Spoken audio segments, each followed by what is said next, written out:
I met a traveler from an antique land who said, "Two vast and trunkless legs of stone stand in the desert. Near them, on the sand, half sunk a shattered visage lies, whose frown and wrinkled lip and sneer of cold command tell that its sculptor well those passions read which yet survive. Stamped on these lifeless things the hand that mocked them and the heart that fed. And on the pedestal these words appear. My name is Ozymandias, King of Kings. Look on my works, ye mighty, and despair. Nothing beside remains. Round the decay of that colossal wreck, boundless and bare, the lone and level sands stretch far away."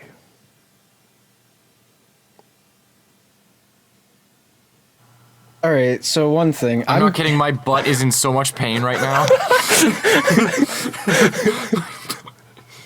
That felt like a nothing burger, like a burger full of nothing. I didn't recollect. I didn't recall any of that. There was a bunch of words that happened. None of the like. Welcome to the PoDumb, everybody. How we doing today, boys? That was. I feel like. Yeah, that's all I got for you. My creative writing professor really liked that poem. Yeah. I know of it because of the Watchmen comic. One of the characters models his entire persona off of Ozymandias. Okay. Yeah. So they quote that poem a lot. Gotcha. My professor liked it so much that he named his cat Ozzy. So, but anyway, this poem is not near as important as the state of Luke's behind, which apparently was in pain. So, but anyway, how we doing today, boys? Fabulous question. Yeah. And maybe someday I'll be able to answer it. But not today. Whips cape around dramatically. Not this day. Yeah. All right. Well, Luke said a lot's been happening with him. We know about some of it, but what have you been doing the past little bit? Well, I will get into that, but before I say any of that, I need to apologize for something that I was very wrong about in one of the previous episodes. We were talking about the Weird Al trailer. Oh yeah. And you were talking about how like they have the affair with Madonna bit in there and everything. So I had not actually seen the full trailer at the time we were talking about that. So there was a fake trailer a while back with all of that. With, like, the parents saying he was weird and then, like, implying he had an affair with Madonna. So I thought you were talking about the fake one.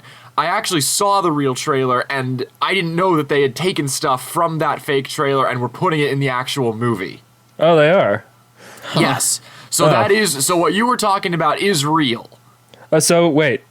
Hang on. So it is like a parody biopic? So it is absolutely a parody. It ends with him burning his cigarette on a guy's arm and staring at him psychotically. Sorry, that was right into the mic. So yes, it's a parody. It is a like joke documentary. That's so much more exciting than what I thought. Is the most Weird Al thing. All right. You could do. Can we go see this? Which means to me that the fact it's Daniel Radcliffe is a parody of stunt casting. Okay. Because they show a bit of him singing My Bologna, which was his first real parody. One of his first real parodies. And it's clearly not Daniel Radcliffe singing. It's clearly just Weird Al's voice superimposed. Oh, okay. Or dubbed over. Yeah. All right. When has this already come out? I'm not sure. When is of the happening when this happens? Let me hang on. Well, what? That's a Game Grumps reference. Oh, I didn't know that. I stopped watching after John left the show. This was an old.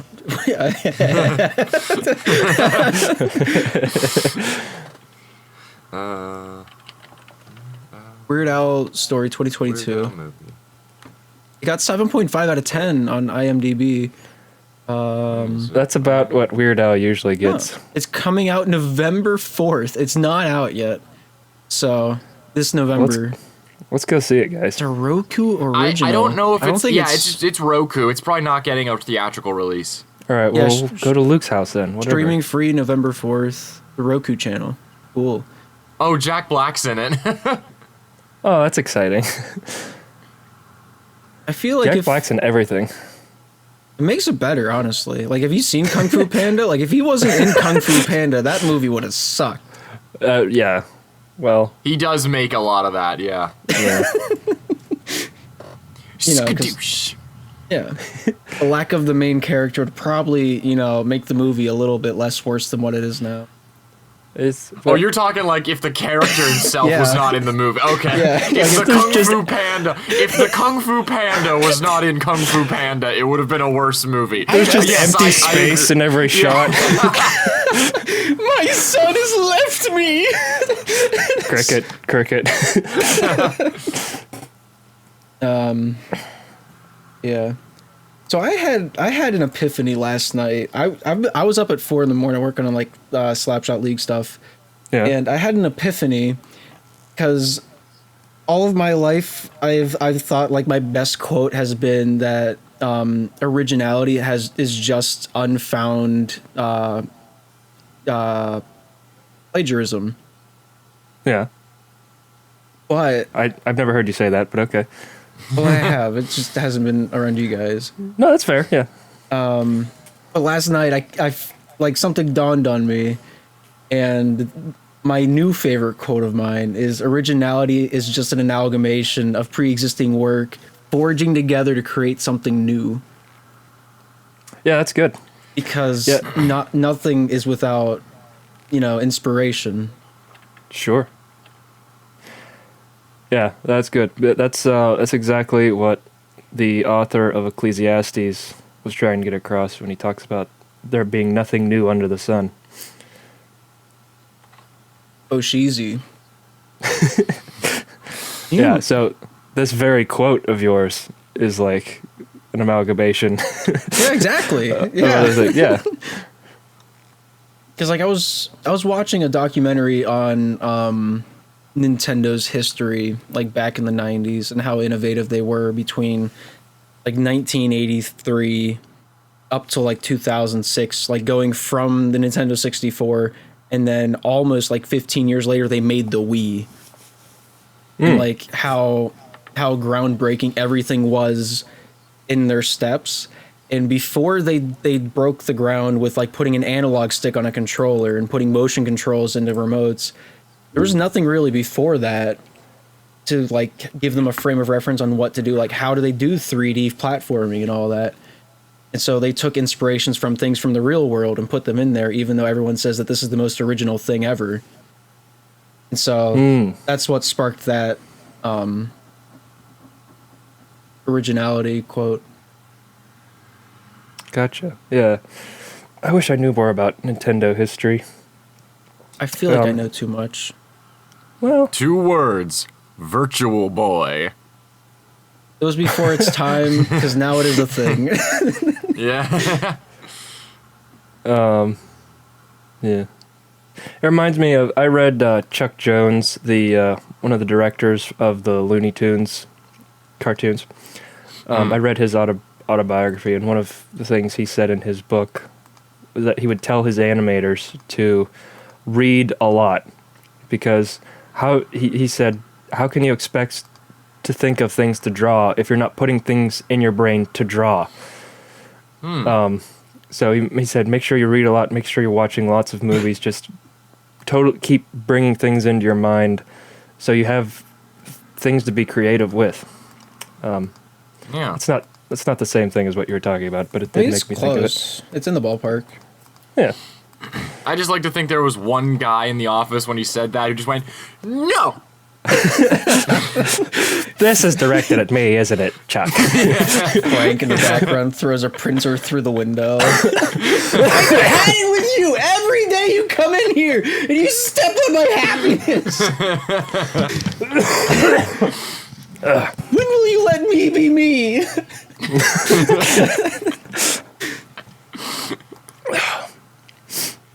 Yeah. Yeah. I think that's very true. Like, even looking back at like our stuff, is like the stuff that I create is just a centrifuge of like everything that I've partaken. Like back whenever I watched Game Grumps, that was very apparent in my writing, in my everything else, my sense of humor, and etc. Sure. Yeah, there's a lot of stuff I wrote for Dumb that's just, it's straight up the Three Stooges. Yeah. Mm-hmm. Well, even so Dr. Fill You In, like those types of name puns, that's absolutely a Three Stooges thing, because the Stooges went to the dentist one episode, and but the name on the door, like the doctor's door, was like Mr. or Dr. I Yank and Dr. Y Pull. I remember that one. That's the one where Curly breaks his tooth. Yeah. And it's, I mean, that's absolutely where I got inspired for, or maybe it was Drew's idea. I don't remember, but Either way. That's Either the way. inspiration of it. Exactly. Because there was that one. I don't remember if it was original idea, if we were the first to do it. I've heard it a lot in the meantime, though. But like Just in Time, like that was a good. Yeah, just in case. Yeah, Just in Case. Yeah, Those were good ones. Like I was rewatching The Earl yesterday. Maybe it was the day before. Oh, Yeah, I was on there reading comments and I'm like, well, while I'm here, I might as well finish the video. And so, like, I was watching and I'm like, this has a little bit of Calvin and Hobbes in it. I can feel it. It has a little bit of Three Stooges, especially in the wheelbarrows scene where, you know, it's the Phil and the boss, you know, shooting, taking turns. Like, that felt like a very Stooge moment. Oh, yeah. And, like, the more I watch, the more I'm like, Scott did write this. I can see Luke in this, too. This is crazy. Yeah. Yeah. Oh yeah, no, like I'm sure it's because I had something to do with it, but the whole like Phil turning off the soundtrack in that. Oh, that was your idea video. for sure. Such a good Yeah, gag. and it got executed really, really well. Yeah. Yeah. Yeah. My mom likes that one. Dude, that's probably the best way you could have transitioned between the opening scenes of like the introduction and then actually getting into the story, because it has the satisfying click and this audience knows like, all right, now we're up to speed, now it's live, we're doing it live. And I really enjoyed it. Like, I wasn't a part of that film that day, but I really enjoyed watching that part. Yeah, it's like it's Bob Ross. It was a happy little accident. Like the click part, not because it was Luke's idea. That was intentional, but Yeah. like that's the actual click from the radio. I didn't do any sound effects. So, oh yeah, worked out. I meant that more as like a double meaning. Like the story clicks from the backstory. Now it clicks forward to, you know, real time. I see. And it also is a click. You see what I did there? The mental math for that one. Wow, the Earl is really deep. It really is. Yeah. There's a reason why it's one of our. You see, the reason that Luke plays both Phil and the boss is to show the duality of mankind. Yeah. And definitely not because we were low on actors. And definitely not because he's the only one who could make us laugh with the "'Cause I'm evil" voice. Definitely not. No. Nay, I'd say. Yeah. It's like poetry. See, it rhymes, you know. Ah, See, episode 7, hi, 8, George. 9, they don't exist, so like.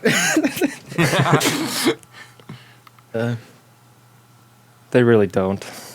See, I rewatched them. They aren't as bad as I remember them, but they're still my least 3 favorite pieces of Star Wars film.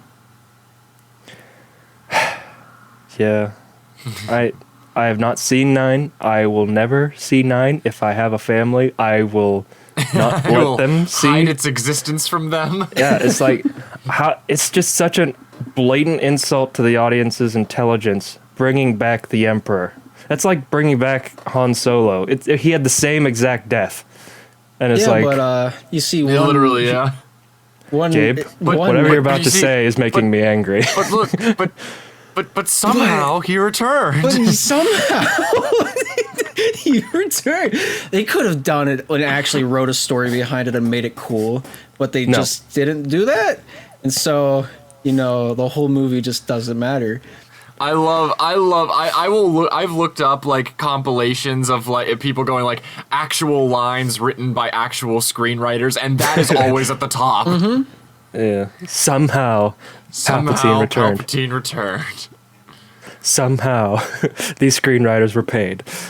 What's funny it's usually that one, and then there's a line from Dark Phoenix where Mystique is yelling at Xavier, and she starts to leave the room and turns around and is like, the team is called the X-Men. You should really consider renaming it to the X-Women, because they're the one doing all the work. An actual line in the movie, and it's so bad. I think that line's good because it has a really good message behind it. Does it? Yeah, it does. I don't know what it is, but everyone needs to say it, and if you don't, then bye. You can't be here anymore. I would agree with that, because if the women aren't pulling the weight, who's going to be in the kitchen? So anyway, who's going to make the sandwiches? Yeah, exactly. I don't understand it. Why does Subway employ anyone but women? There's got to be a reason behind that, right? It should not be allowed. There has to be a reason behind that. We're sifting back to episode 14 already. Talking about food. I am hungry, and it's going to be the whole episode if we go back to it now. Yeah, I feel like they could have actually did something good with episode 9 if they kept the same director for all 3 movies, because then he could have built upon the story instead of episode 8 saying, nope, none of that matters now, we're doing this, and then episode 9 going, nope, none of that matters now, we're doing this. It's not a trilogy, that's 3 movies. Yeah, that's a good way to say it. Yeah, honestly. The actors have even said they had no plan. Yeah, I mean, it's obvious. There was no outline, there was no, nothing. Yeah, isn't John Boyega the most vocal about his feelings? Oh, yeah. It's a tie between him or Oscar Isaac. Yeah, well, but I think Boyega's way more vocal. Yeah, I mean, I can't blame either of them. Boyega just got pushed to the back, and then at least in 8, that's the latest one I've seen. Yeah. And Oscar Isaac, he had that one of arguably the worst part of any of the sequels, which is the conflict with Holdo or whatever her name is. Yeah, you got it. Yeah, that's exactly right. The pink hair chick. Yeah, Laura Pinky. Dern's character. Yeah. Okay. The Jurassic Park lady. Yeah. Yeah. Yeah, I'd agree with that. It's not. I liked the idea of that conflict. It's just nothing else about other than the concept was good about it. Is it could entirely be avoided by saying this is our plan for the entire rebellion. So this is what we're gonna do. Is then none of episode 8 happens. Yeah. Yeah, we could have gone home a lot sooner. Yeah. If the kids in the back seat stopped whining, I wouldn't have to turn the car around. It wouldn't have been an issue. Excuse me. The only part of episode 8 that still would have happened was the Rey and Luke Skywalker stuff, which was the only somewhat good stuff about that movie in the first place. I said somewhat. Okay. I think still not terrific, but another thing those 3 movies suffer for is they were in the era of predictability equals bad. And so they intentionally would set up something and then not deliver because predictability is bad, and we can't have bad in our movie. Let's just replace it with awful. Yeah. But there's good predictability in movies and shows. And then there's Morbius. Yeah, the best movie of all time. Yeah, that does it perfectly. I don't understand. Anyway, yeah. They'll set up something intentionally, and then it's just Luke throws the lightsaber off a cliff for no reason that is ever explained for a good chunk of time. Wait, is that lightsaber found again by the end of the trilogy? Yeah, they go Is find it? it. Oh, she gets it like it's like she immediately finds it. Yeah, she goes and gets it. Does she? Yeah. Yeah. Oh, You're talking at the beginning of 8? okay. Yeah, See, beginning of 8. This is how impactful those movies Yeah. were on me. Like in the original trilogy, that set piece was a relic of my childhood, and now it's just. What, did they find it? I don't know. I don't care. Yeah. I really enjoy the memes. At the end, Scott's never going to watch 9. This is spoilers for 9. 9's been like out for 5 years now. I don't know why feel the need to say this. But at the end of 9, she buries it in sand. And I think that's hilarious. Anakin being furious in the afterlife. You did what? Yeah. See, it's going to get dug up at some point. There's no way it doesn't. But what I don't get is how does the lightsaber come back from being in the center of a gas giant? Is one thing that has not been explained in any of the movies. It's a good question for another time. Exactly. It's never explained. It doesn't make any sense. Luke's hand's cut off in Cloud City. It falls through the air ducts and out past him into a gas giant, which the farther down in those you go, just the more dense it becomes until you crumble into a cube. Oh, is that what Cloud City is? Yeah. Oh, I didn't know that. Okay. So they're basically just in orbit over like Jupiter. Gotcha. So the lightsaber physically can't still be a thing in episode 7, 8, and 9, or even episode 6. But well, see what happened, Gabe, is the lightsaber took a turn, ended up in the sewage pipes. There was a backup. Okay. Major backup. Yeah. Water came gushing up the top into Lando's apartment. He's like, but also, what is this? I was gambling this afternoon, but now I can't. Yeah. I was just taking a peaceful crap, and now there's a lightsaber up my butt. Sure hope it doesn't turn on. In my mind, he was using the facilities when this occurred. Well then. Anyway. Yeah. See, Disney knows how to make good Star Wars series. Like Mandalorian's 2 seasons, really great. Andor is pretty alright so far. It's aggressively okay. I don't know how else to say it. In my eyes, it's aggressively okay. Like it's a fine thing to watch. That's probably what's made me the most curious to watch it. What? So calling it aggressively okay. I want to know what that means. It's like Lord of the Rings. Like they do what they want. What?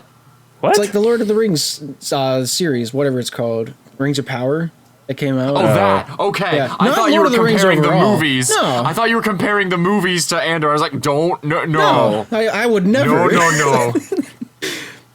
But like the Lord of the Rings series, Rings of Power, I think it's called, is also very, very aggressively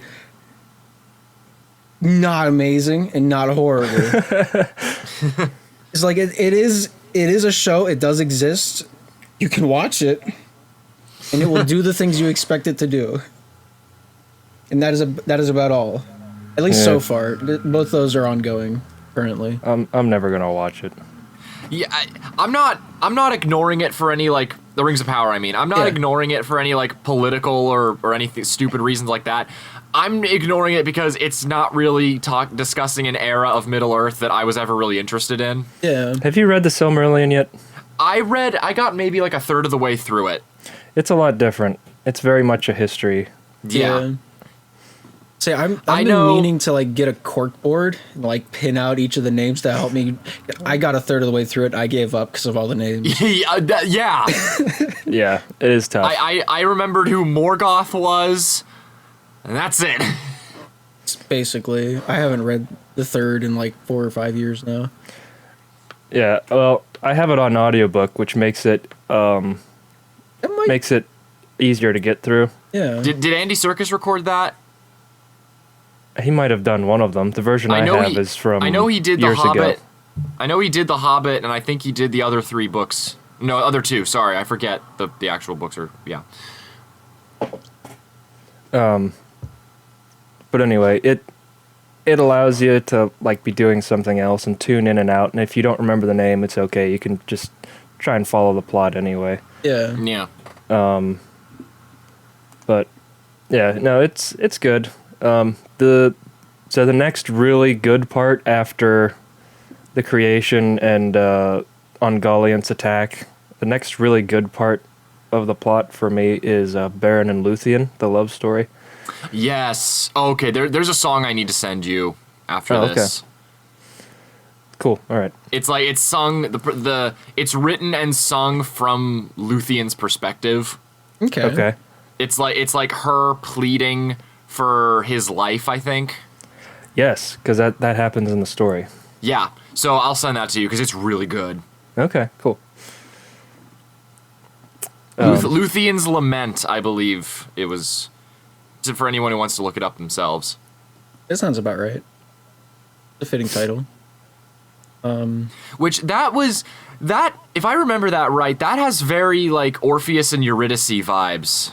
I'm not familiar with much of Greek myths. That's the one where the two are in love, but Eurydice dies, so Orpheus treks his way to the underworld, pleads for her life to Hades, moves him to the point where he says, okay, she can follow you out of here, but if you look back at her, she's stuck here and you can't get her back.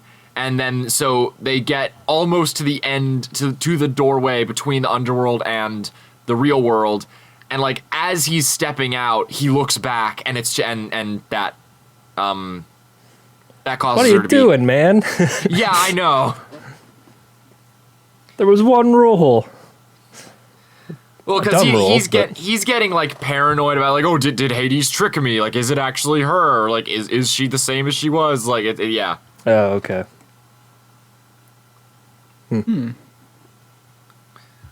Yeah, I've been wanting to go back to the Greek and Roman myths and stuff. I just read the first book of the Aeneid for my lit class last week, and that was pretty good.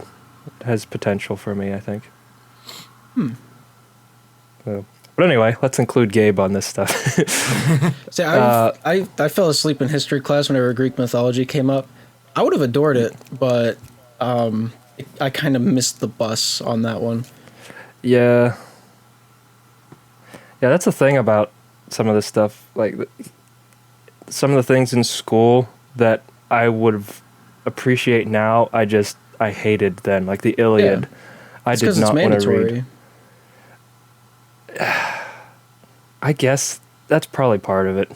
For me, it was because I was expected to retain stuff and be able to, like, I can't enjoy something if I'm expected to take something specific away from it. True. Because then it doesn't have the impression on you that you're going to take away with.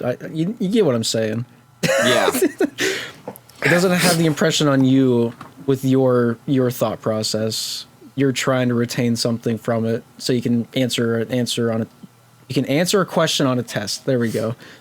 Yeah, I was always more concerned about like, okay, this is a question. I need to be figuring out how this answers that question. Like I was always stressing more about that than actually reading and absorbing any of the information.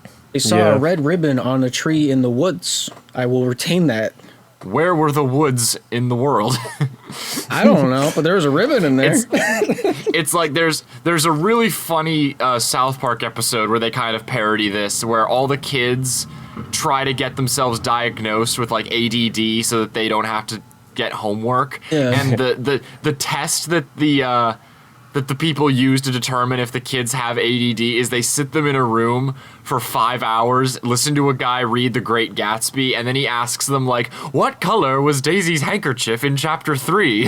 And none of them can answer it. And he's like, my goodness, these children all have ADD. It's Ritalin for all of them. South Park. What was the title of the book? I don't know, but that poster's pretty neat. Perfect. Yeah. He's on the list. But that's such a good summarization of like how that goes. Yeah. I really wish I could get into South Park because they have some really intelligent criticisms about the U.S. culture. Oh yeah. But they're just so blatantly disgusting and offensive. Oh sometimes. yeah, but they also have some very crass and Yeah. very. Blood orgy. So it sounds Oh, like to be fair, that's hilarious. No, it isn't. It's That disgusting. scene was funny. No. that episode, because it's preluded with the buildup of their all like adorable freaking like Christmas Rankin Bass animals. And like they spend the whole episode talking about like we're building a manger for our newborn savior, yeah. And it's not until like the savior's born that they finally say, yay! Now we can celebrate the coming of the Antichrist. Yeah. And it's like that's funny. It's all right. So what I'm hearing for from me. you, Scott, is you I'm want to listening. watch The Simpsons. I actually, when was that? I think The it was. Simpsons are ongoing. Well, I did watch a few episodes Somehow. of like the golden era, from what I've heard. It's Yeah, like like- season 3, It's 4. like the first Yeah. first 5 or 6 seasons. Yeah, Pretty alright. and they weren't too bad. I could see how that sense of humor really informed the internet culture that the three of us grew up with. Yeah. It's a lot slower than meme culture, Oh, definitely. The Simpsons, but I mean, it's still everything okay, everything is slower than meme culture. except TikTok. Well, yeah, TikTok's part of meme culture. yeah, that's fair. Yeah, Say there's a list somewhere. I don't know what website it's a it's on, symptom.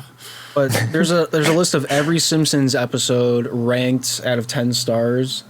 And I'd recommend going through it and like skimming through like the top 10 because the top 10 of Simpsons is really good. okay. I'm guessing 3 of the top 10 are some of the early Treehouse of Horror episodes. Yep, definitely up there. Yep. Huh. Yeah. All right. Say I don't. Yeah, I'm gonna leave that one where it lies. That'll be the whole episode. So whenever I've got plenty of tier list ideas if we ever decide we want to try that. it'd be fun. All right. As like their own little bits. Yeah. Yeah, I didn't think this whole conversation was going to spark off the fact that I had a thought last night at 4 a.m. But here we are, 40 minutes into the PoDumb. Here we are. So, Luke, I want to hear about this this opportunity you had last week. Okay. Yes. Okay. So I know I mentioned in a couple an episode or so ago. I'm in a play right now. Adaptation of Frankenstein, because we then went and talked about Frankenstein for a Right. while. My director has, I'll just say this, he has given me more opportunities for my career in the last like 6 weeks that I've known him than that one agency I worked with did in like 3 years. Really? I'm serious, yeah. That's crazy. Yeah. So Pittsburgh. Yeah, I'll dox myself. Whatever. They do they do this 48-hour film festival where within the span of 48 hours you are given a topic, a theme, a line of dialogue, and a prop that all have to be used in this film. Yeah. And then you have to write it. And then you have to film it, and then you have to edit it and submit it within the 48-hour timetable. Yeah. So that's because I know you know about this, Scott, because I think you wanted to try it a couple years ago. Well, the You had classic expressed video. interest in it at least. No, the classic video with the horse and chicken. Yeah. That was a film festival that we were entering. Yeah, we won. Right. Yeah. Yeah. No, What do you mean, no? We won. we won because there was friendship, but not the money. Well, we won the money as well. If the money was friendship. But anyway, yeah. So, what was your topic and stuff? Well, so the whole theme of this year was horror, Okay. which I think was why my director was doing it, is because he's huge into horror, and Oh, he was in it too. he was acting in it. Oh, okay. Yeah, he didn't make it. Another group was the one actually like producing and filming and all that. But he was in it. He had done work with them before, and they had an opening, so he asked me, "Hey, do you want to be involved in this?" And I was like, "Heck yeah!" Yeah. A film credit finally. Yeah, really. Yeah, I'll take that. So, I think it was last Saturday. They told us we learned what like the line of dialogue had to be like the day before. Yeah. And all that. We figured that out, and they wrote it. And so we drove up. This was the interesting. This was ridiculous. So I got there about 10:30, which was the call. Yeah. They said that they wanted everyone there about 10:30 in the morning. We were there. We did not start. If you ever, okay, Scott, this will make you feel better about how long it took us to start doing stuff. We did not start filming until 7:30. Like PM. Like after the noon hour? Yes. That's De la tarde. that makes Yeah. us seem professional. Wow. Well, I think a big part of it was to actually several of the people, several of the actors needed like really intense makeup. Okay. But even Two of still, the characters were straight up demons. how many? And one of them was the devil. And the way that their makeup was done was it was like full body makeup. They had like prosthetic teeth. Oh, jeez. Ooh. Yeah, it was like there was a lot that went into it. So it wasn't I was frustrated because of the time. I completely understood why it was taking so long to get everything set up. Yeah. Especially because like there were originally supposed to be like 15 people in total on set, and there were maybe 9. A lot of people did not show up. How many makeup artists did you guys have? 1. One? Oh my gosh. One woman was doing all of it. That poor woman, her hands must have hurt. Well, so she was bad. and she was also the director. What? Man. Mad respect for that. Holy cow. I don't even know what to say. Yeah, no, it was intense. I thought Well, it was If she knew she had that much makeup, why didn't she either tell you to get there after lunch or get there earlier and do makeup at like 7 in the morning? Well, because none of us had the script before we got there, so we wanted to allow time for memorization, running through, getting line interpretation down. Okay. Okay, so while the makeup was going on, you guys were still like rehearsing in the We were all background. running lines and Yeah, okay. Well, and that makes figuring more out sense. yeah, getting a general idea of what blocking and was going to be and like what like effects we were going to need. Yeah. So And yeah, eating it wasn't lunch too, I guess. Yes. So yeah, we Yeah. weren't just sitting around like for 8 hours doing nothing. Yeah.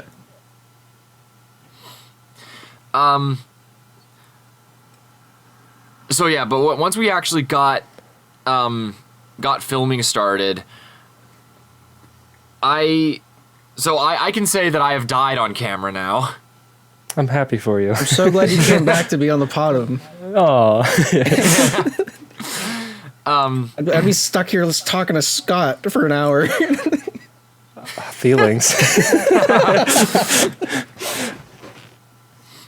But Yeah, how long did you guys record after like 7:30? I left about 3:30 in the morning. Oh my gosh, that's crazy. Huh. That's a work day right there. Now, yeah. what all are you allowed to tell us about the project?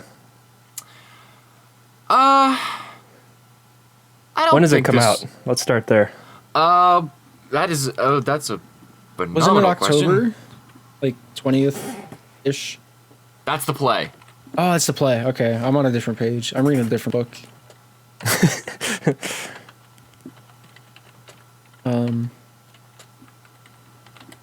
48-hour film project. Yeah, I can't even imagine. Like I watched Jerma's Jerma 985's baseball game, where he had clowns versus magicians as a Twitch stream, and just the makeup for the clowns.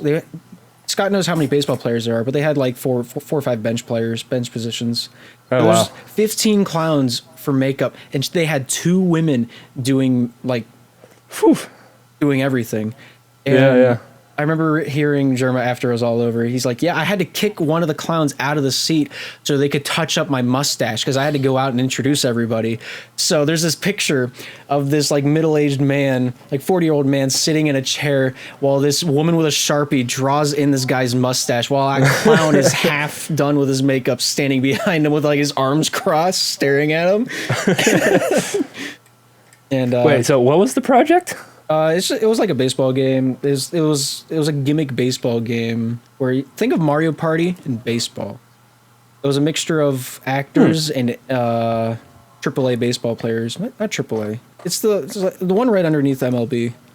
I don't. Yeah, it's is that AAA. AAA? Okay, yeah. They had a bunch of like college AAA guys come out, fill in the slots to actually play baseball. Yeah. To make it actually cool. But like is it AAA or the minors? Is there a difference? I don't know. You get the point. It's just like Yeah, not MLB, but like the level below that in college league. Yeah. But like they could go out, they play the game. The managers had like a handful of cards they could play randomly. Like, hey, the batter has to bat on his offhand for this pitch, or whatever. But it was just stuff like that. Yeah, That sounds kind of fun. it was really cool to watch. There's highlights of it up on YouTube that abbreviate the full, I think 9 innings. They went extra innings. Was not intentional, but they did. So, I don't know too much about Jerma. Is he like the same? Well, hi there. Is he like the same era cool. as what's his name? Shoot, the guy who just did the boxing thing. Oh no, the motorcycle guy crashed into Luke's house. Luke's gone. Luke's out of the call. Back.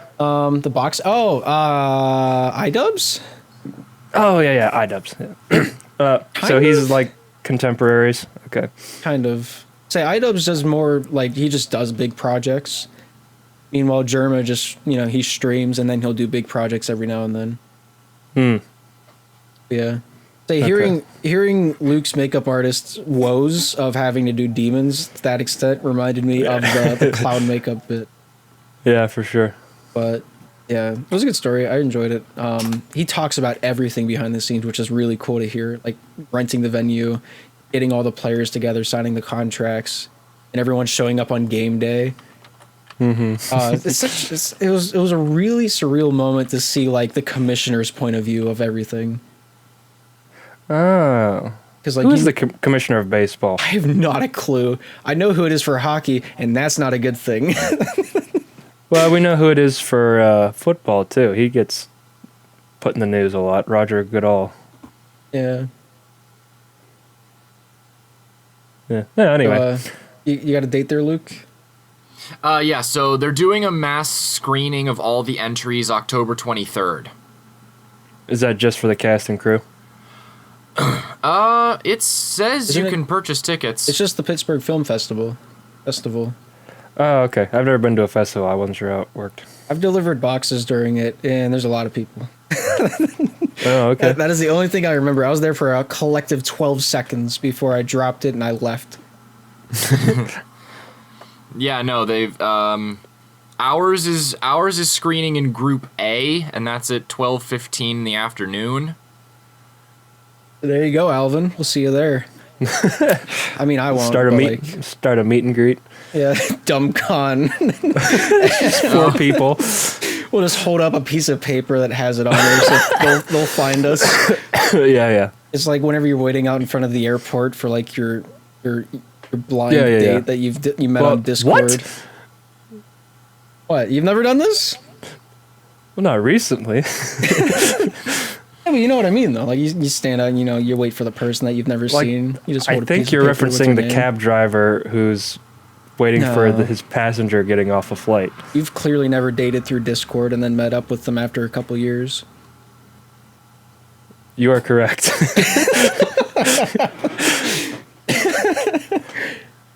Do you know someone who's done that? No, wasn't me. So this What film happened? festival is happening on Gabe! October. Gabriel, go back. What are we talking? What happened? So this film festival is happening, pretty recently. Like, are you guys done recording already? I can't tell if he's screwing around or not. All right. We finished recording like last Saturday. It all had to be done like in a day. Oh yeah, it was a 48-hour thing. You know how Alvin has like a topic, or like he had an entry on the topic list he put up, Gabe? Well, now I want the topic to be your Discord date. That's gonna be my entry. Wait, hang on, what? Hang on. Oh yeah, the Reddit post. I had to like rack my brain on what you're talking about. Yeah, all right. Well, you can put it on. So you dated somebody on Discord and didn't tell any of us? So the editing's done, the recording's done. It's been submitted and everything. It's been submitted. And, and now you await the 23rd of October. Yep. That is interesting. That's a huge gap. Wait, it is October. Never mind. That's actually pretty efficient. Because I'm still thinking it's like week 3 of September. I'm like, man, we don't have to wake up Green Day yet. We got some time to burn. Yeah, it's a pretty decent turnaround. How long is the what's the runtime of the film? Probably about 6-7 minutes. Okay, yeah, that's about right. They said it had to be a minimum of 4 minutes and a maximum of 8. Okay. I mean, that's cool. That's still a little. I don't know if that's demanding or not for a 48-hour project. Because we were able to scrounge together Classic in, I think it was a week.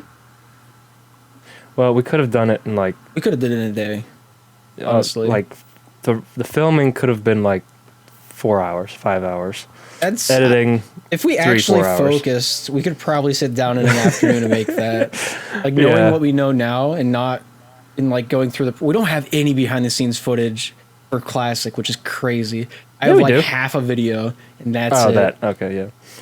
But like all the things. Might have been. Go ahead. Because we tried a lot of we had a bunch of different ideas to do for that video that ended up getting scrapped. Mm-hmm. Like the chair falling backwards into a green screen. Yeah. Oh, I remember shooting that. That would be that if we worked that through, I knew exactly what you wanted to do, and it would have looked so cool falling backwards into space before the Horseman shows up. It would have, yeah. We should go back and remaster that video. I don't want to know. I don't. No. How about all of the no? Editing is so tedious. I mean, I enjoy it. All right, you can do it then. I don't know if I have the raw clips anymore. Probably not. But even still, like I enjoy like editing things that challenge my knowledge. Doing the same mundane task over and over is just insanity. Mm-hmm. However, like every dumb video we've done has like tested a different point in water, if that makes sense. No, it does. Which keeps it fresh, keeps it neat, and it keeps us from getting bored. But at the same time, there's like a year between uploads, so like, oh, gosh, hasn't it been like 2 or 3 years since the last one, the one with the grandma? I think we're going on 3 years because it was 2019. This will be 2022 Christmas. Isn't it funny that the one jump scare we actually got out on time because we uploaded December 25th, right? I think that is my favorite Christmas video we've ever made. What? The one with Luke as the grandma? No, 2018. I thought that's where you're going with it. No. But the one we actually put out on time was that one, the grandma one. Yeah. Yeah. And that's like... It's probably one of the worst. Yeah. Yeah. Yeah. I mean, you live, you laugh, you love. I mean, what are you going to do? You do most of those. Yeah, except for all of them. Well, if you don't do the first one, you can't do the rest. I mean... Yeah. Like, knowing what we know now after going through that recording setup, where, using Scott's camera would have made that video entirely different. We didn't use my camera? No. We used my camcorder for some of it, and the audio is absolutely horrible. Oh.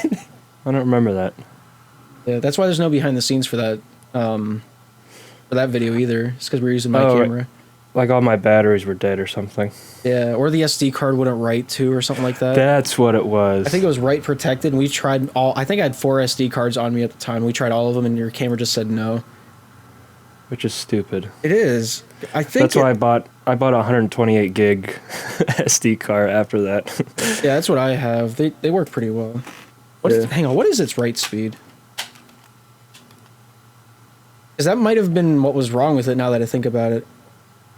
Because there's certain SD cards that have faster write speeds for like the 4K and 1080p with a lot of frames.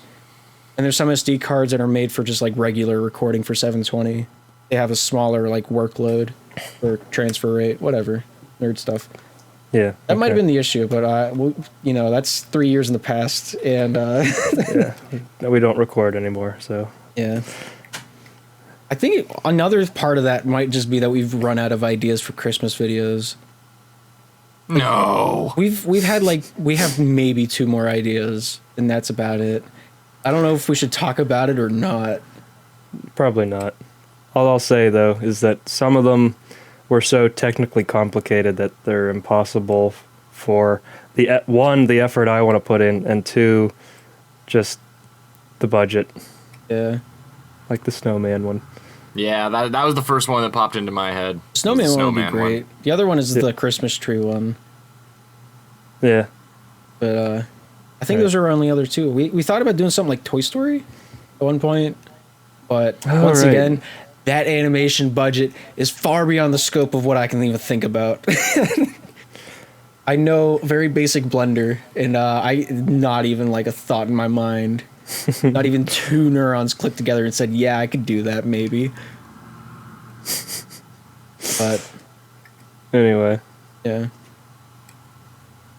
It's been a hot second. It's been a hot second. So, look, you said this whole week's been busy, not just because of the film festival. So, yeah, I got at the film festival, I got contacted on Monday by the casting director for a show called Mayor of Kingstown. Okay. I got an extra position on, what is today? Today's Saturday. On Thursday. Ooh. For Kingstown. Yeah. Okay. So I went in. There were only 4 of us. We were a family at a cemetery. We were just. That's the whole scene? Yeah. Okay. Yeah, I was there maybe 4 hours. Oh, you did it already? Yeah, oh yeah, it happened. Oh, okay. But it was a fixed day rate, so I'm getting the full amount. Sweet. Is this that movie with the guy that plays Hawkeye? He is in it, but it's a show. Oh, okay. Yeah, it's a Paramount Plus series. Okay. Nice. I don't know what else to say to that. I'm kind of excited to see in the backgrounds. All right, I'm gonna actually have to start watching TV again if if Luke keeps getting roles. But what surprised me with that one was I never applied for it. Oh. They literally they just must have reached out to Nancy Mosser or somebody else that I have a profile with and just said, "Hey, who have you got on file that isn't doing anything?" And they're like, "Hey, so we need a guy that looks like he would stand in a cemetery with 3 other people. Who you got?" Boy, oh boy, have I got the one for you. He just has like a sense, like a general, like if you look in his eyes, there's just kind of nothing there, and he kind of like wants to cease existing. You know anybody that could like possibly qualify? Stop right there. I've got your man. The person You on the had other me side at of the need. phone line. The person on the other phone line just hears a knock on the door. Just Luke, hi. Already dressed in all black. Oh, that's cool. Yeah, that's an exciting I got moment. that, and then next Saturday I have an audition for a student film. Oh. Like, who are the students? Just film students, I would. What school? Oh, it doesn't say that. Oh. I don't know that. It just backstage just said it'll be unpaid and it's a student film, but it's in Pittsburgh. Oh, okay. So it's just like a passing, like, oh, by the way, this is happening if you want to show up kind of thing? Kind of. I mean, he reached out to me. Yeah. Okay. Yeah, that's really cool. You really seem to be getting some momentum this month. Yeah, really. I hope so, man. So yeah, because I need things to start picking up. So getting all these nods, does it make you nervous, or is this kind of like where you're in your element kind of thing? Oh, I'm in my element, man. Nice. I still have to get that off my work line. I still can't broadcast with the viewer count on. Like, that petrifies me. Oh, really? Yeah. Like if it's 3 people or if it's 500, doesn't make a difference. If I see the number, I get nervous. Huh. I guess I would be that way. I got a lot better with public speaking, though. I had a speech class in the spring. Yeah. And I actually, like, we had a couple stupid speeches, but then I actually had one that was, we were actually trying to defend a point. We were talking about censorship on social media, specifically Twitter. And this was right before Musk started talking about buying Twitter. So that was not included. But anyway, so this was actually something everyone giving that speech, everyone in my group, we were actually passionate about it. And we thought our professor would have been cranky with our opinions. So we were super nervous. Like, I remember, like, I walked out of that classroom and I looked down and my pits were just they look like just 2 pawns just under my arms. Like, wow, I didn't realize. I'm glad I kept my arms down most of the time. But yeah, anyway, so being baptized by fire that way, I think I've gotten a lot better with public speaking. Yeah.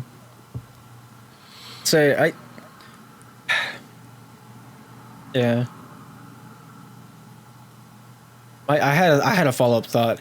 Completely left me. Well, so you are the center of attention, but like you have some flexibility because you have breaks. You can get away from the audience for a couple seconds before and collect yourself. Yeah. So it's not. Go ahead. So for those of you who aren't caught up to speed, and this might be your first time listening, I run a league and I broadcast for said league, and it's just like, think of air hockey, but there's 3-on-3. That's literally the game. It's called Slapshot Rebound. It's free on Steam. Go play it. We need more players. We really do. Especially if you live in Australia. There's tens of people that play it in Australia. But yeah, so I'll broadcast the games, and the intermissions are maybe 30 seconds long. There's 3 periods, 5 minutes each, where it's just nonstop. Like, he takes up the board, he shoots, he misses, he goes off to the near side, they drive it up the wall. Like, it's just constant up, down, left, right. And so if I mess up 3 times in a row, I just give up. I just fall silent for a little bit, and I'm like, all right, whatever. We're moving on. We're not thinking about it. Yeah. Well, I don't know. I've watched 2 or 3 of the games you've done, and I don't think I ever remember that happening. So yeah, that has to be rare. It happens when I take more than a week off. But because volleyball is going on, there hasn't been a week where I went 3 days without casting a game. Mm-hmm. Because it's volleyball, slap shot, volleyball, slap shot. It's just an ever-flowing stream of work. Mm-hmm. But that'll keep you sharp. That's good. There have been a few. I think I've talked about this where some of my commentary has a bunch of "that's what she said" moments. Uh-huh. Like, I don't think I gave the example of the one time that Kyler, one of our top players, he won I think he went back-to-back most recently. But he hit a corner. It was crispy. Like, you hear the ping, the goal horn go off, crowd cheers. I'm like, he picked that corner like he was picking.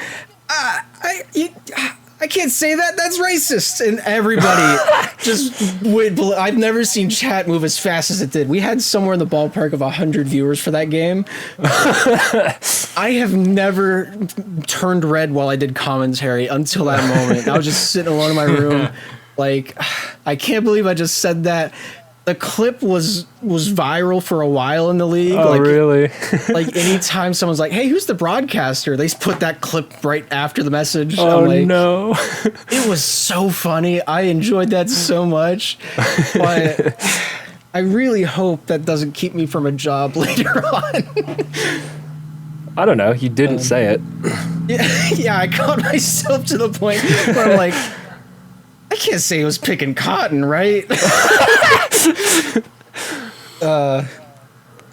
Yeah, there's a couple moments like that while I'm casting that I stutter myself out of it to the point where I'm standing there, like sitting, looking at my hands, like, what have I done? Like, kind of. Oh, no. Yeah, I still get nervous for broadcasts. I don't know why.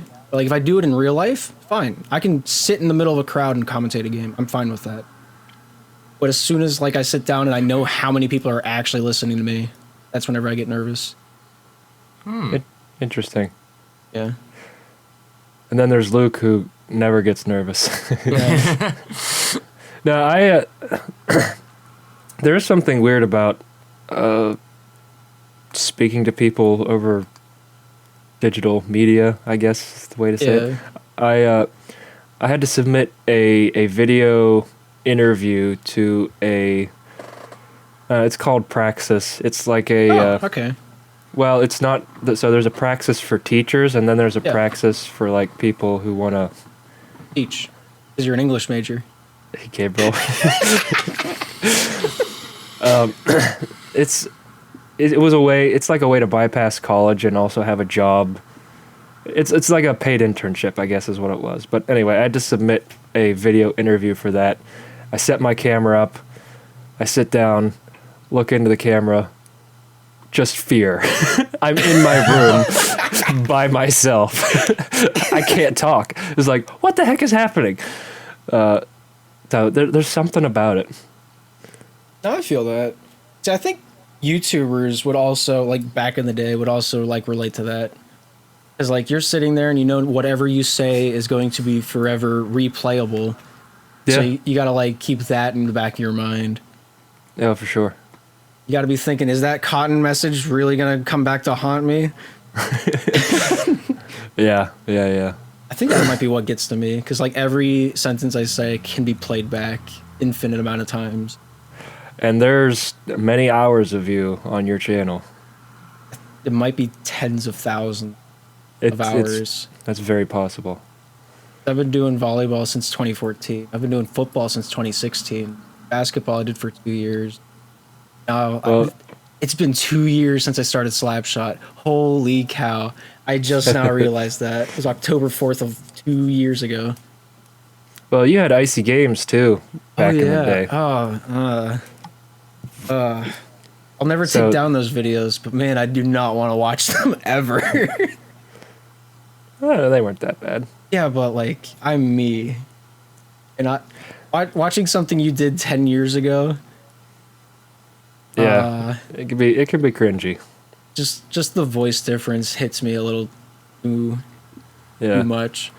So from the ones I remember watching of your videos, the one I recommend you not going back to is like the Mario soccer one. Or whatever it was. Oh, the Strikers? Yeah. Strikers, yeah.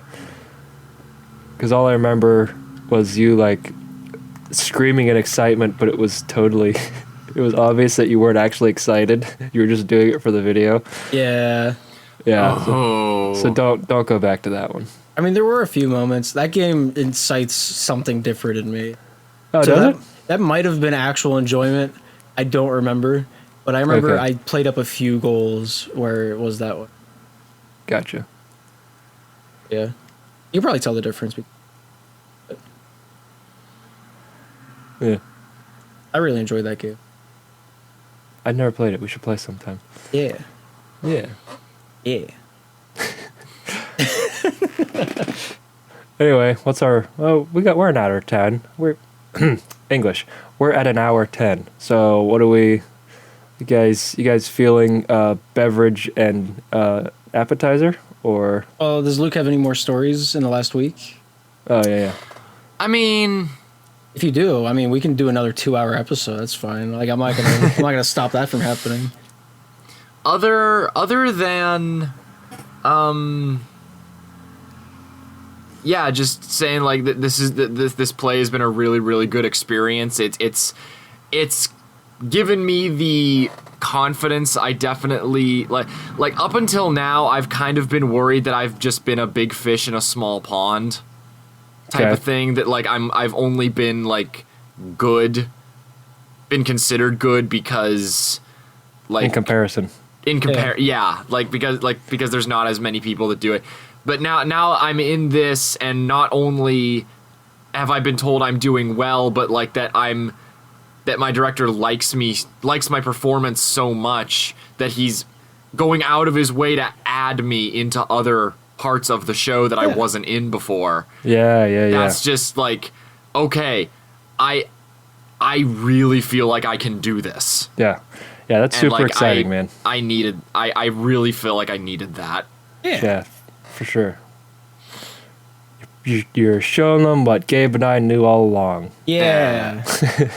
And also apparently even like my parents have run into people who have seen me in like little theater plays. Oh, really? Like just on the street, and once they find out that like they're my parents, they go, "Oh wow, yeah, he should do that professionally." So and you're like I'm trying. That's literally, yeah.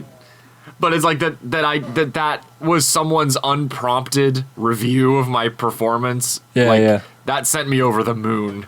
Oh yeah, when they told me that. I never told you, but so I volunteered at that St. Vincent de Paul's in Butler. I think it's a nonprofit where there's like just it's like a entire bargain bin store. Yeah. You went to meet girls. Yeah, but they're like 60 plus. Yeah, I mean, hey, you gotta swing when a pitch is given. All I'm gonna say. Go on. Yeah, but anyway, one of those 60 plus ladies, I had seen at some of your plays before, and we had a little discussion, and she said, "Oh, you're Luke's friend. Yeah, he's really good." Aw. Yeah. Adorable. Yeah, so yeah, they're very much a fan of yours. Yay.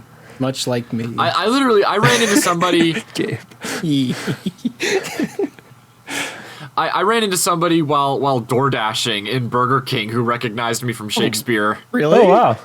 So that was really funny. That's kind of cool. I was just in line waiting for the order to come up, and it was like a mom and her two kids, and she just walks up to me and is like, "Hey, we saw you in Much Ado About Nothing. We thought we really liked you." And I'm just in public, so I'm just like, "Oh my gosh, well thank you."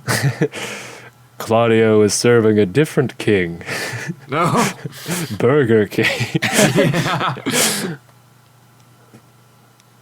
Yeah, that's really cool. Yeah. You know what the next step is, though, right? What's that, Gabe? This isn't a segue for wine or cheese. Every time, okay. I know the episode's late, but it's not now. You know what the next step is, though, right? When you get to the front of the line, the man asks you. No, like, have you thought about making business cards? There's a couple things I need to get new updated headshots. I need to get comp cards put together, which are basically full body shots. Yeah, which comp cards are basically the acting industry equivalent to business cards. Okay. Like that's where all like your that's where your contact information is. It's like it's 4 separate photos that kind of express your range visually. Okay. Yeah, you're like. But yeah, so yes, and it's just a matter of I'm still not 100% clear on where to get those done. Yeah. See, I had business cards made recently because I got sick of writing stuff down for people. Right. And they are surprisingly cheap. Like, I think I got a pack of 50 cards for like maybe 10, 15 bucks off. I'm not going to say the website now that I think about it. They didn't give me money to say anything, so, sucks to be you, I guess. Yeah, if you look around and just Google like business cards, like you can get a decent bulk. You can put literally anything on the front, on the back, anything you want on the card, mass produce it. We should get Spurn McGoogle his own business cards. Yeah, like I'm thinking we could make mock, like doing that as like a prop for like videos would be extremely affordable. Oh, true. And even still, you could put anything on it, like Spurn McGoogle. Free compliment from the dude, bro. Like you can hand that out to people. Yeah. Like I've yeah. Maybe I should get some. I don't know who I would hand them to, but like, yeah, you could even just put them on windshields. Like, oh, haha, I thought it was a ticket. Psych, sub to PewDiePie. There you go. The most important message of all. Get the message out. That's all that matters. But yeah, see, I was surprised by how cheap they were and how easy they are to make. Because I was pretty happy with how mine turned out. But I put my website on there, which is just my name, my username with .com at the end of it, and that has our PoDumb stuff on it. So now I'm getting revenue for the PoDumb too. Yay! But you never responded to the Earth, Wind, and Fire fan club's complaint against you, Gabe. Yeah, well, they can figure it out themselves. It seems more like they're way more invested in this than I am. So wait. What was the complaint? I hold all the power. Oh! Did I not tell you what? So you were here for this. Yeah, you were there. It was late. Whatever. Well, you want to explain it to the people who don't. So we were messing. Gabe was showing us his website, and there was the contact us page. So I sent a fake message to them addressed as the president of the Earth, Wind, and Fire fan club. Basically, I basically just said, we have a complaint against you. And I'd have to look up the names of the band members again to remember the exact message. because the names in there were actual members of the band. Oh. Which I had to Google because it's not information I just know. Yeah. Yeah. So I'm really good at segues. Whose turn is it to play Wine or Cheese? You see Hugh Jackman's coming back for Deadpool 3? Is he? Yeah. That's kind of exciting. You know what his favorite meal is, Luke? Oh, tell me, Scott. I mean, he can only partake in half of it. So You think so? I don't know if Luke could handle the whole Hugh Jackman meal. Oh. Well, that's the one he picks then. Yeah. So Luke, what half of Hugh Jackman's famous wine or cheese meal?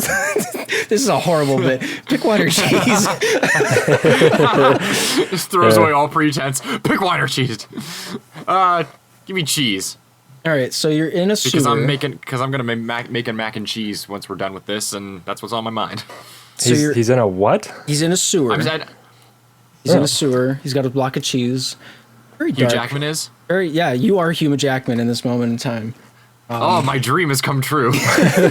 That's what wine or cheese is all about, is fulfilling my dreams. So you're in the sewer. You have the block of cheese. It's wet, kind of damp. You're feeling a little hungry. You can see a faint light down the hallway in front of you. You can kind of faintly see that it's very much, you go towards the light or you go away from the light. There's only two really straight ways to go. There's not a whole lot of water in the sewer. It's relatively empty. So, would you like to go towards the light, or would you like to try to find your own way around this little labyrinth? Do I have a flashlight? Sure, you do. You have a flashlight. I turn and go deeper into the sewer. You go deeper into the sewer. Away from the light. Deeper into the caverns. Deeper taking away the from the cheese light. with me. Taking the cheese with me. Cheese with you. It didn't even cross my mind that you would leave it behind until you said that. Well, I don't leave it behind. Well, all right, so you leave it behind, and you continue. So you're walking down the sewer with cheese in hand. You hear like a little like a little scurrying going on behind you. You hear a little scurrying going on behind you. You start, you briskly start walking. You look behind you, there's nothing there. You keep briskly, a few more paces here now. And you slowly start picking up the pace. You're getting nervous. Your palms are sweaty. You're hanging onto the wheel of cheese as best as you can. My knees are weak.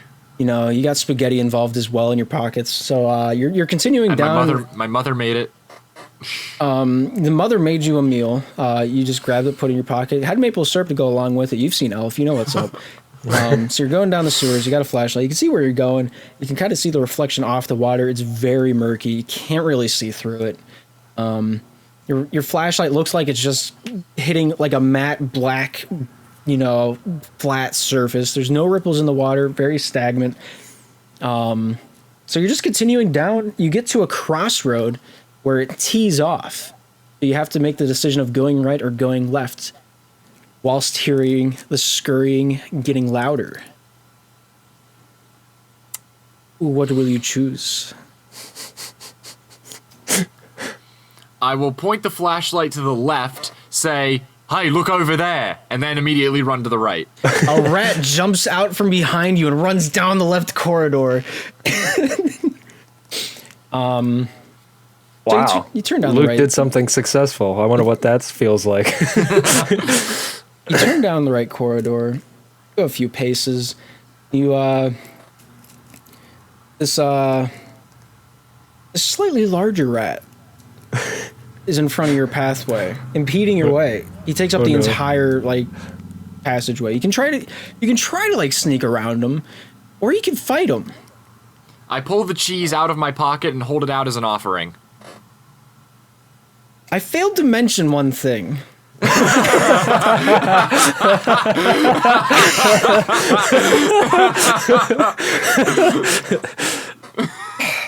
I could take this so many different ways. The thing I actually failed to mention is actually kind of mundane. The rat's asleep. So do you still want to offer the cheese to the asleep giant rat? Well, no. If he's asleep, no. Okay. So do you want to turn back and go back the pathway that you came from? There's no way to sneak around this giant rat? You can try. You can fight him. You can sneak around him.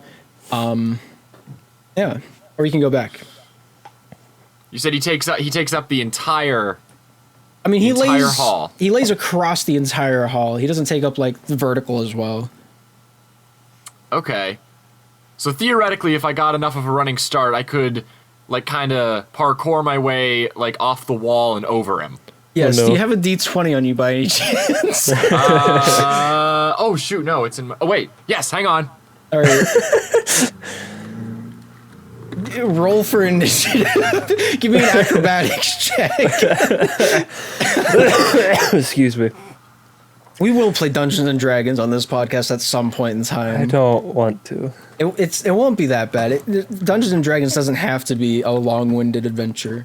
We could have gotten a story done in this D20. time. Okay, yeah. D20. Give it a roll. What's my modifier? You don't have one. I'm just setting a threshold, and if you pass it, you make it through. All right. 18. All right, the threshold was 12. The rat dies as you pass it. So you continue down the hallway. You get to another T-junction. So you get to another T-junction. Off to your right is a yellow room, and off to your left, it doesn't have anything to do with cheese, by the way. I just like the color yellow for this circumstance. Have I traversed into the back rooms? What is this? So off to your right is a yellow room. Off to your left is a ladder going deeper into the sewers. Ooh. I'm interested in this yellow room. So you go into the yellow room. It's about, say it's 20 square foot. You could throw a rock and probably hit a wall in any direction. Well, you go in there, and there's this man huddled in a corner, all black, skin very pale. He's facing the corner, huddled down, like fetal position. He's just not moving, not saying anything. And there you stand in the door frame with cheese. And spaghetti. And spaghetti in your pockets. Your knees are fine fantastically. It's crazy. But would you like to confront the man, or would you like to go down the sewer?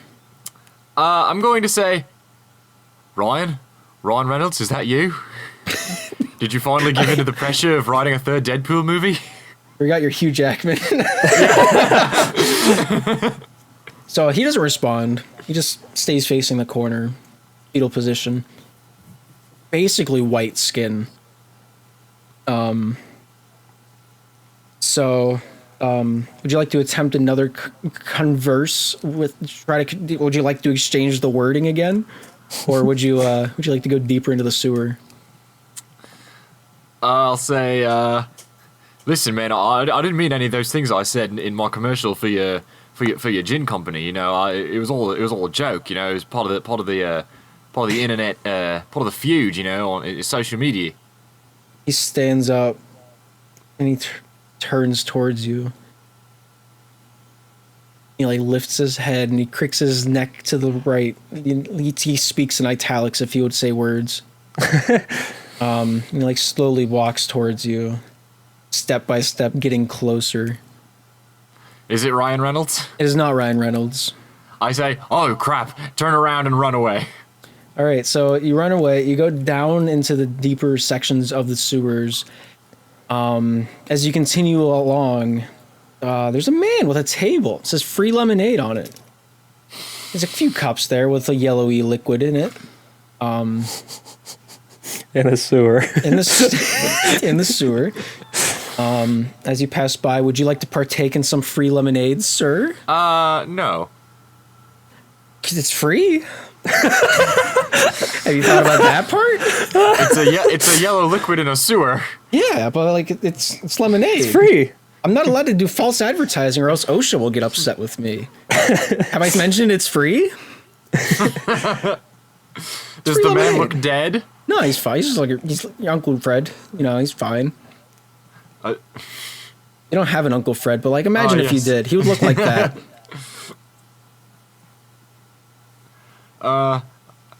Still no. But have you? If it's free, so you start walking away. Listen. I run a very successful coffee company. I have no shortage of beverages at my disposal. Well, you look quite parched. All you got there is a Hugh block of cheese. I'm Hugh Jackman. No, I also have spaghetti and maple syrup. What? I forgot about that part. Get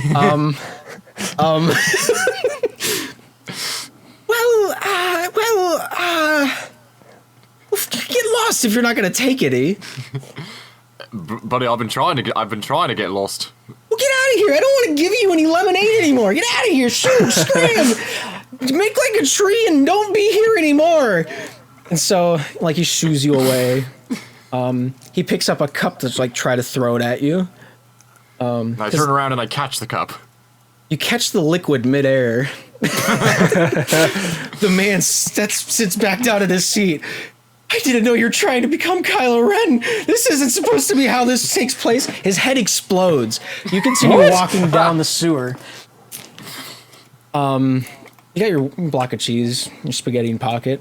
You get farther. Sure what just happened. You get farther down the corridor. Out jumps this ghostly figure. You punch him in the jaw, and he staggers back onto the floor. And you notice it's the dude from the yellow room earlier. And he's motionless.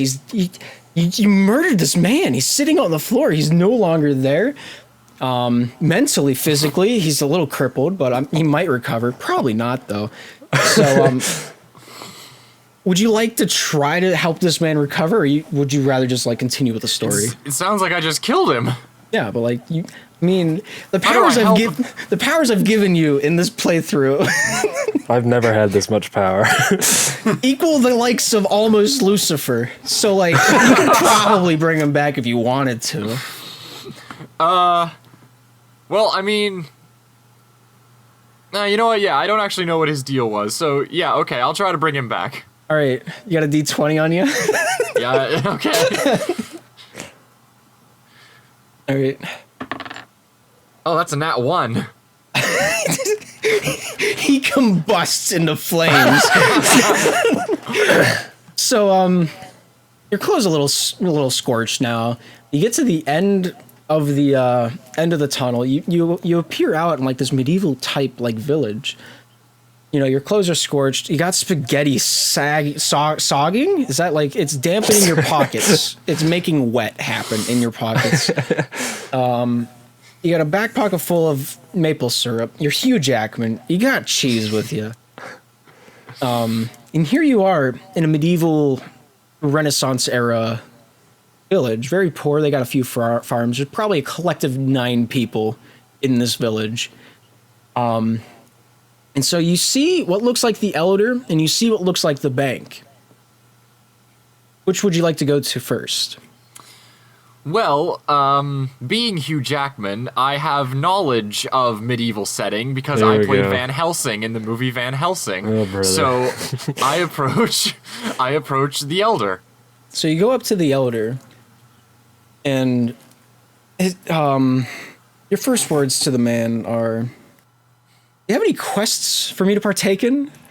By any chance? Do you guys need any help? Do you need an extra pair of hands?" And no, we're fine. We can measle on our own way. We've made it this long. We can make it farther. And you kind of go back with a little bit more sympathy. No, I'm here to help. Like I have food on me. I have maple syrup on me. Like anything you guys need, I got you. He's like, no. Well, there's this one thing. My pet rat, the town's pet rat, has been missing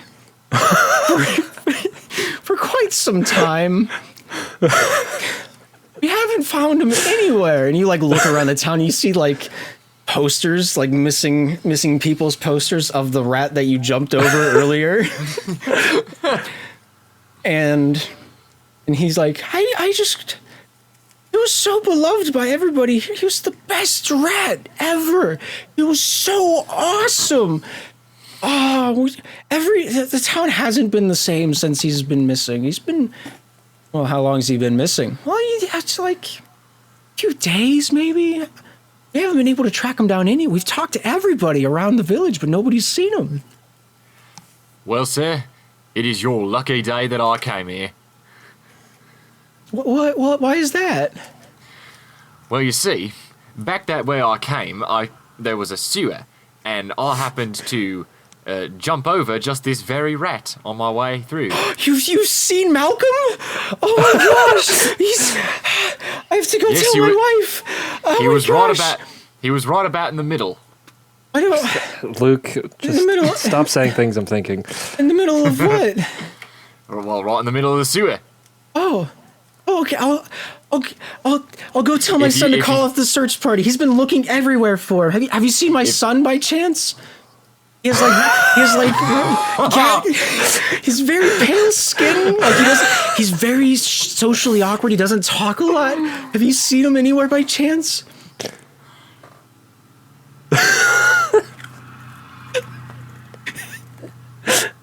No, I'm very sorry, I haven't. Anyway, anyway, if you could send somebody with me who knows the rat and could tame it, and so that it could come back with us, I can lead the way and get your rat home safe and sound. Can I interject here for a moment? Sure. Luke, did you forget that you rolled a 1 whenever you jumped over the rat? No, I didn't. No, I rolled an 18 when I jumped over the rat. I rolled a 1 when I tried to resurrect the man I punched. The rat exploded because you jumped over him. The little refresher. Hey, yeah, sure. Oh, wait, that's right. Oh, that's right. You did make it explode. Look, you've killed both of these people. I forgot about the fact that the rat exploded. Well, one doesn't exist anymore, and the other one's a bird's corpse. So you found Malcolm. Oh, that's wonderful news. Well, I said I found him. I didn't say he was alive, so. well, that's fair. I guess it's. Are you saying saying Malcolm's dead? Well, not in so many words, but in all of them, yes. but I would say that when I found him, he was in one piece, and by the time I left, he was in many. So.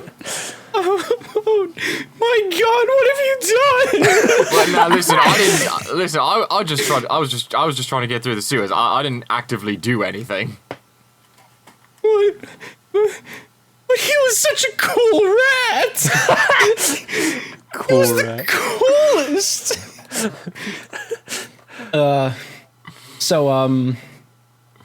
So he goes and gets the guards. The guards go into the sewer. Mere moments go by. They come back out. Frederick's dead in the sewer. You tell me you had nothing to do with this. Okay, I had nothing to do with this. Don't peddle me your lies.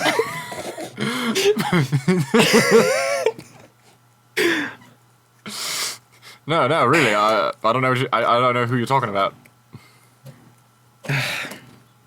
So they drag the corpse out of Frederick. They go in and they bring out the remains of Malcolm the rat in a dustpan. One singular big dustpan. It's like a sled, some might call it. Oh, well, all right, I was close. You know, close only counts in two things, and that wine or cheese is not either of them. So they bring out the dead bodies. They sit it before you. And the elder, sobbing, not able to speak a word. The two guards say, "Oh, you're really done it this time. No amount of gambling can get you out of this one. What a shame. What a shame." And so you go into the prison. You're in the shackles. You're in the jail. There's another man in the jail with you, kind of scrawny, kind of old. Doesn't really say a whole lot. So there you are. You got nothing to do. Sheriff's outside. Prisoner in the cage with you. Door's locked. Can't get out. And out in the distance, you can see the ongoing funeral for the two things that you've just done. Oh my God, this one is so sad. And so, everything you do has consequences, Scott. There's got to be lessons somewhere. Yeah, and I'm usually one that dies. So, how you getting out of this one, bud? Can I see the keys to the cell? They're on the hip of the sheriff, standing in like the entry doorway. Okay, is he facing me? No, he's paying his respects to Malcolm and Frederick.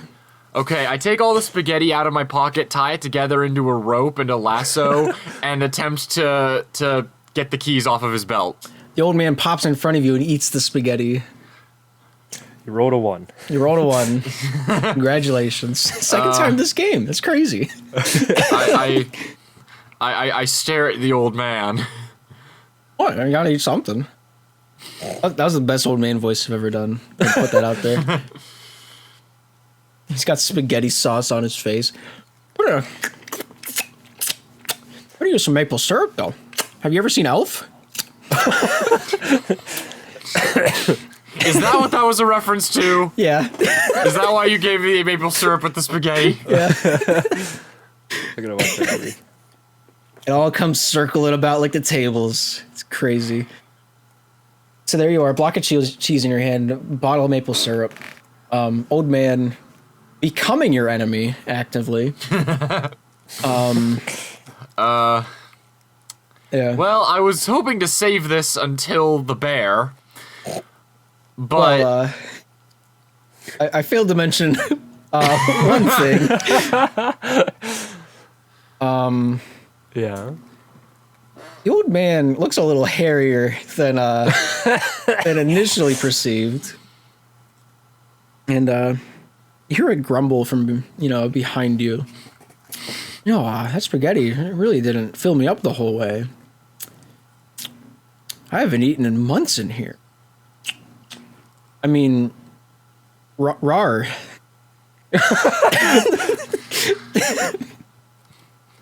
I turn and I say, well, you know where you can get plenty of food is out there, and I'm sure you're strong enough. You could probably tear down this cage.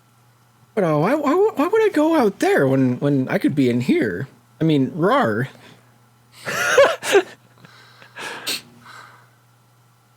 Well, because there's more of them out there. Well, you see, give me a dice roll. Well, you see, why would I go out there when I could be? 4. Oh my gosh, you poor man. This die sucks. Yeah, this die sucks. I need a new die. What was that one? That one was a 2.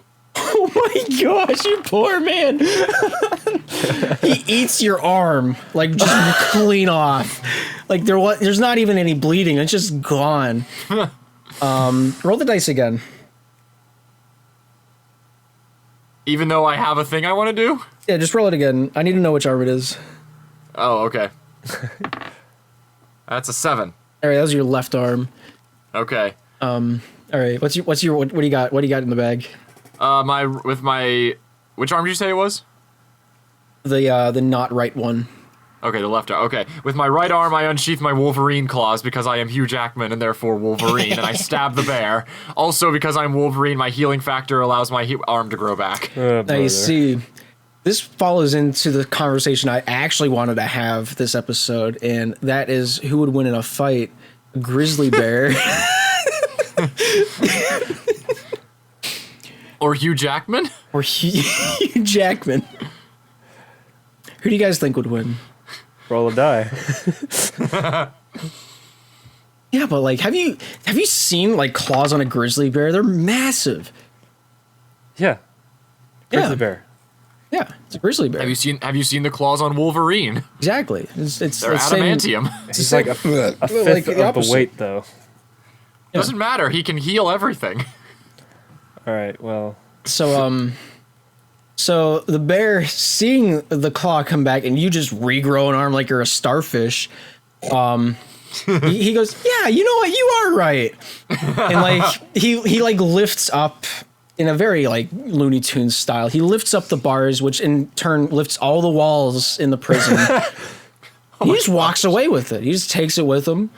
And he goes out and he starts eating the village.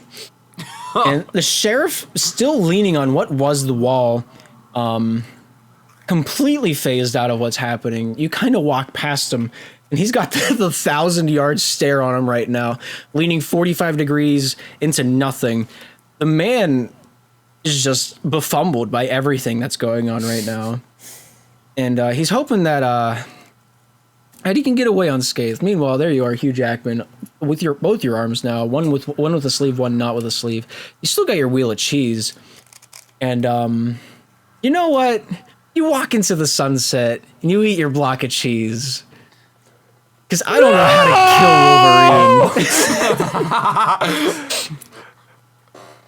How do you kill Wolverine? Starting now, this is my least favorite wine or cheese. What do you mean? Shut up. I really like how Luke rolled with the punches. No, I don't. Kill him. Like, how do you kill Wolverine? All right, Scott, how would you segue into You can literally Wolverine? manifest infinite bears because you're in charge of wine or cheese. Kill him. But that's not fair. Luke has found a way. And then he has the audacity to say that's not fair. But like, it isn't though. Like, there's some. Maybe there isn't. Maybe hang on. Let's go back a little bit. No, I've already given out the win. I've only ever given 2 wins out, and this is one of them. I'm banning Hugh Jackman from being any more wine or cheese. The guy is too overpowered. The thing is, you could have done something like, now, you are in fact delusional and think that you are actually Wolverine. Yeah, but everything else that I've made you do in this playthrough, like everything I've given you power over, says the opposite a little bit. Yeah, that's this episode of Wine or Cheese. Tune in next week where Scott probably doesn't win. But this is I what win. this is what we in the industry call a vendetta. And So get in the vendetta. I brought candy. Well, now that I'm depressed Now about that my life Scott is choices. angry. Yeah, I thought that was a think good plot line. All right. there is only one thing remaining. What Oh is crap! that? Gabe. Oh crap! No. I think it's a question that we arrive at the end of every no. episode. Oh no. Query of quandaries, perhaps? It's a query of quandaries, a quandary that we cannot. That is our quest, in fact. No. It befumbles me time and time again, week after week. It's crazy. Yes, it almost befumbles me as much as the word befumbles, having not heard it before this day. Befumble is almost as good of a word as Jorgen. It's Jurgen. It's not, though. Ja is a It much is. more fun syllable. You will not convince me on this method of madness. Hey, Luke, do you have any final thoughts? Okay. If the pen is mightier than the sword, how Yeah. come you don't? How come it's not the pen and the stone? You know? That's a All right, bye. great question. I really like that one. Oh, it's not. That'll segue into our next PoDumb. Ba ba ba ba ba ba ba ba ba ba ba da da da da.